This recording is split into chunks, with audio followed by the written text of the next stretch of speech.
भारतीय सहाफियों की पाक फौज की तारीफ और भारतीय फौज पर तनकीद ने मोदी सरकार की नींदें उड़ा दी। एक और सहाफी ने भारतीय फौज को भारी नुकसान पहुंचने की तस्दीक कर दी। वाज़ेह किया कि भारत की जानिब नुकसानात की तरदीद न करना इस बात का सबूत है कि भारत के कई तैयारे तबाह हो चुके हैं। Is it true that Pakistan inflicted damage on our air power and aircrafts with missile attacks on day one of the fight in the skies? Islamabad has claimed 5 Indian jets were brought down by their Chinese-made J-10C jets. There is no official Indian denial on losses suffered by us.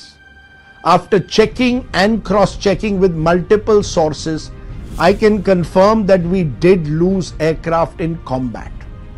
How many is best left to officials to authenticate. Did we lose at least one Rafale as the Western media has widely speculated? Look, there has again been no denial from the Indian side.